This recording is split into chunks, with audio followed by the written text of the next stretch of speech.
Hello everyone, I'm Anastasia. I welcome you all to this new session of Fundamental of Nursing. So in our previous session, as we have discussed in detail about communication, in this session we are going to deal with the very last topic of this particular unit. That is, what are the various things we need to keep in mind when we are communicating with the patient, with the family members, with the health team members, as well as with the vulnerable groups. So now let's move on to this topic. As I've said, that communication is the process of exchange of information between one person and the other, right? And it can be done both verbally as well as non-verbally. So here the first thing we will see are what are the various things you as a nurse must keep in mind while you are communicating with the healthcare team. The first one is that you must encourage one-to-one problem solving. So as we all know that in order to provide an effective care for a patient, it is very necessary that the healthcare team must work together as a whole. They must have a good coordination with each other. There must be a good communication between each one of them so that the care which they are delivering for the patient will be effective. So here, in case if there's any miscommunication, in case if any misunderstanding or problems had arise between any of the healthcare team member, it is very important that we must encourage one-to-one problem solving in order to prevent the ineffective communication and in order to solve the problem as earliest as possible. And the second one here is to maintain a healthy and a cooperative environment. Here, whenever you are working together with the other healthcare team members, you must always make sure that you create a healthy environment. You create an environment whereby each healthcare team member will be comfortable so that there will be a good cooperation and coordination. It is also very important that there must be a good understanding between the healthcare team members. Only if there's understanding, then there will be an effective communication. So here it is very important that in the particular healthcare team, there must be a good understanding, cooperation, coordination. And it is also very, very essential that you must encourage feedback and reinforcement from them. Why? Because it is only through this feedback that you will be able to understand whether they have got whatever information you have communicated to them, or whether the information which was communicated was interpreted in the right way or not. A friendly and professional exchange can also improve the relationship between the members of the healthcare team. So these are the various things you as a nurse must keep in mind while you are communicating with the other healthcare team members. Now moving on to the second one, we will see what are the things we need to keep in mind while we are communicating to the patient as well as the family members. The first one is that you should assure the patient that you are available for them. So here, you as a nurse, you should make sure that your patient feels that you are interested as well as always available to provide care for them. You must also encourage them to ask questions in order to clear their doubt and to reduce their anxiety level. This also applies for their family members. The family members might be anxious at times about the disease condition of that particular client. So here, as a nurse, it is very important that you must assure that you are always available for them. You are always interested in order to provide care for them, as well as you are there to answer their doubts, or to clarify their doubts so that their anxiety level will be less. As a nurse, it is very important that we must be attentively listening to whatever the client or the family members are telling you about, either it be their problems or the concern. We must always be there to listen to them as well as to guide them. We must also involve them in all the procedures which we will be doing. So here it is very important that as a nurse, before you perform any procedure for that particular client, you must inform the client about the benefits and what are the various things you will be doing that is necessary for this procedure to be done. So here, if the client and the family members already know the procedure which the client is going to go through, if they know what are the benefits that the client will be getting from this procedure, then it will be more comfortable for them, as well as if there is any procedure which the client needs to follow in their home setting, after they are discharged from the hospital, then here the client will be learning this procedure from the hospital itself. And also the family members who will be the client caregivers, will also get an idea of how these procedure needs to be performed. We must also try to involve the client as well as the family members in developing the care plan whenever it is possible. When we are communicating to them, we should also make sure that we use a language which is understandable by them, and also we should try to use it in the simplest manner possible. We should avoid using any technique words or even abbreviations or acronyms, because this can lead to misinterpretation of whatever message you are trying to convey. So while communicating, we should also make sure that we should ask one question at a time. Why? Because if we ask one question at a time, then the client can also give us one answer at a time. So this will make sure that, the client is able to understand whatever you are delivering to them, as well as you are also getting a response from the client, which will help you interpret whether the client has got the message as it was intended to be delivered by you or not. It is also important that we must be gentle and soft whenever we are communicating. We should not be harsh or we should not be rude. And also, as a nurse, you must make sure that whatever information you are conveying to the client, it must be done with full honesty. Why? Because only if you are honest, then the client and the family members will be able to trust you. We should also try our best not to overwhelm the patient with any embarrassing or personal question. And also, whenever you make any promise, be it to the patient or be it to the family members, you should make an effort to do it as well as get it done. And whenever you tell the patient or the family members that you will be there for them at this particular moment, but in case you fail to do so, you must explain to them why not, so that they will be able to understand you, so that they will not be having a misunderstanding that you don't care or you don't have an interest for them. And as a nurse, it is very important that we must always accept the client no matter what disease condition they are going through. And as a nurse, you must always accept the client how they are despite of their disease condition. And the last one is that we must always give as well as receive feedback, because this is essential for an effective communication.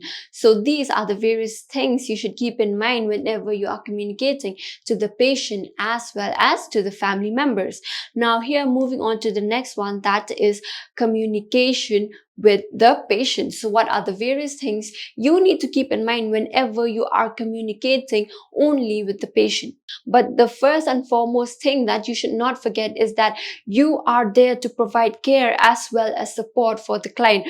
So you as a nurse must try your best to provide the high quality care, as well as always be there for the client. You must be open, respectful, as well as gracious in whatever interaction you are having with the client, and keep his or her cultural preference in mind. So here, as I've said that, culture may differ from one person to the other. Each and every person follows different culture, values, tradition, belief. So here, as a nurse, you should make sure that whenever you provide care to the patient, you know that what are the beliefs the client is having, what are the culture, the values, or the traditions which they are following. You should also answer the nurse's bell promptly. So here, whenever you admit the client to the hospital, whenever you admit the client to that ward, you will be orienting them to the various equipments which is present. So you'll also be telling them that whenever they need your help, or whenever they need you to be there, or whenever they have any doubt which they need to clarify, there will be a bell whereby they can press, so that you will be present for them. So no matter how many times they do so, no matter how many times they call you, you must be available for them. You must also make sure that you have the patient's attention whenever you are communicating. So here it is very important that whenever you have a conversation or an interaction with the other person, it is very, very important that they must be attentive to you. Why? Because only if they are attentive, then they will be able to grasp whatever you are communicating, or they will be able to give a valid answers for whichever questions you are asking. You must also use words that are non-threatening. So here, whenever you communicate, you should make sure that you choose the right kind of words. You should tell them what you would like to do or what you would like the client to do, rather than, giving orders to that particular client. And here, whenever you are communicating to the client, you should make sure that you use simple and understandable phrases. So here, if you use medical terms, there are some client who will not be able to understand, and this can lead to an ineffective communication. You should also make sure that you speak clearly and courteously. And whenever you are speaking, you should always make use of a pleasant as well as a normal tone of voice. And whenever we are communicating, we should make sure that we stand in a position whereby the patient will be able to see us. Why? Because here lip reading is also a part of a normal hearing.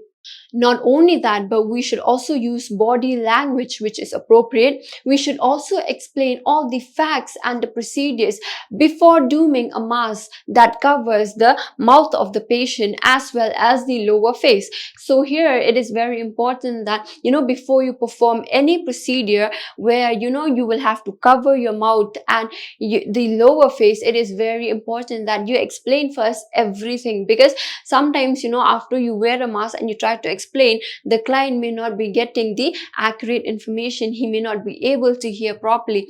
Or, as I said, that lip reading is also a part of normal hearing. Then if you wear a mask, this will not be able to be done. And why are we communicating? Here, the first and foremost purpose of communication is to know what are the needs of the client, right? So here, whenever we are communicating to the client, we should be aware of their needs. We should be aware of what are their wants, what are their requests, as well as what are their concerns. So here, whenever you are communicating, you should make sure that you are able to get all the necessary answers which is required, as well as you yourself will be able to answer to whatever questions that particular client has. So these are the various things you should keep in mind whenever you are communicating with the client. Now, let's move on to the next one, that is the communication with the vulnerable groups. Here, the first one is communication with the children. So what are the various things you need to keep in mind whenever you are communicating with a child? The first one is that you should maintain a good rapport with the child. So here it is very important that you maintain a good rapport, a trust, between you and the child to whom you're gonna provide any treatment. Here, as we all know that, children, they tend to be uncooperative with whatever treatment we are trying to provide. Why? Because they don't understand what are the benefits of it or why is it essential. So here, before you provide any treatment, before you initiate any procedure, you must make sure that you build a good rapport and trust with them. And also, while communicating, you should also make sure that you consider the age of that particular child. Here, the age group also plays a major role, because if a child, is in the infant stage, he will not be able to really understand what is going on with him. So he may not cooperate well in the treatment. But here, if you know their age group, you know that infants are more attracted to toys. Infants are more attracted if you are able to play with them. So here, if you are able to do these things, if you are able to, attract the attention of that particular infant, or if you are able to make him comfortable when he or she is with you, then you can also provide the treatment. We can use toys and playful attitude in order to encourage the children to express their feelings as well as their thoughts. And whenever we speak to them, we should make sure that we speak softly, we use simple words and a direct statement so that they will be able to understand the message. And whenever we are communicating to a child, we should make sure that we do it in a comfortable environment, and an environment which is free of any distracting machines. Why? Because if these will not be available, then only we can grasp the full attention of that particular child. And also, while communicating, we should also make sure that we observe all the non-verbal communication behavior of a particular child, like not maintaining eye contact, clenched fists, or anything, because these non-verbal behavior will also help us to get an idea of the uncommunicated message. And whenever we are communicating to that particular child, we should make sure that we also involve their parents during this interaction. So these are the various things that we need to keep in mind while we are communicating with a child, whenever we are communicating with an old age person. The first one is that we should always maintain an eye contact when we are communicating to that particular client. We should also focus on whichever topic we are communicating. We should stick to that particular topic and also make sure that we don't go out of topic or bring any other topic under this discussion. These particular clients sometimes, tend to go out of topic, or they tend to sometimes say all the unnecessary things. So here it is very important that as a nurse, whenever you are communicating to these age group, you should make sure that you should try to, prevent them from distracting themselves. You should try to focus on one topic at a time, as well as try not to argue or disagree with them. We should make sure that, we do not here, whenever we are communicating to the people in this particular age group, we must also make sure that we do not ask about anything or any idea which they are not involved in. Why? Because during this aging process, these people can easily get agitated or irritated. So it is very important that whenever we are communicating to them, we should only communicate about the things which they are involved in order to make this communication an effective one. So these are the various things you need to keep in mind whenever you are communicating to an old age person. Now, the next one is communication with the blind person. So here, when a person is blind, these are the various things you need to keep in mind. The first one is that you should always speak to the patient whenever you enter the room, so that he or she will be able to know that, somebody is there in the room, or that you are there in the room, in order to initiate a conversation with them. Even though these people are blind, you should make sure that, whenever you speak to them, you should face them directly. You should not turn your back on them. You should speak to them in a normal tone of voice, as well as you should also speak to them first before you touch them. You can also offer to help arrangement for patient who enjoys hearing tape or reading Blair literature. And whenever you are communicating to a deaf patient, you should make sure that you look at them directly whenever you are speaking to them. You should not cover your mouth, because these deaf people will not be able to hear, whereas they will be reading your lips whenever you are communicating. And if that particular person is finding it difficult to read your lips, then you can also use charts whereby you can paste pictures, or you can use even a piece of paper whereby you will be able to write your questions or any comments. Your sign language also plays a major role whenever you are communicating to a deaf patient. So here, whenever you are communicating to them, you should make sure that you stand in such a position whereby they will be able to see you, so that they will be able to read your lips. Or not, you can show them charts which contain pictures, or even, write down in a piece of paper whatever things you need to communicate to them, or whatever questions you have. Or even, if this is not appropriate, or this is not really helpful, then you can also use sign language, so that they will be able to understand whatever you are trying to communicate. You can also use communication aids such as pad and felt tip pen, magic slate, pictures, denting basic needs, as well as calling bells or alarm. So these are the various things you need to keep in mind whenever you are communicating to a blind person. Now, moving on to the next one. Here we will be discussing about what are the things we need to keep in mind whenever we are having a conversation, or whenever we are communicating to a physically and a mentally handicapped person. So the first one here is the communication with the client who are cognitively impaired. So here, the first thing you need to do when you are communicating to this type of client is to reduce any environment distraction whenever you are having this communication. You should get their attention before you speak, as well as you should use simple words and avoid lengthy explanation. You should also make sure that you ask one question at a time, as well as you should also allow time for them to think and answer to these questions. You should be an attentive listener, as well as you should try your best to also involve the family members whenever you are having this communication, especially when the subject of which you are communicating is not known by that particular client. And whenever you are communicating to a client who cannot speak, who are suffering from aphasia, dysarthria, as well as muteness, you must keep in mind that you should be listening attentively to the patient, and you should not try to interrupt them in between whenever they are speaking. You should ask questions that will help them give a simple response, such as a yes or no. You should also give them time to understand, as well as give their response to whatever questions you are asking. Since they are already having difficulty in speaking, here you should make sure that whenever you communicate to them, you should only allow one person to speak at one time.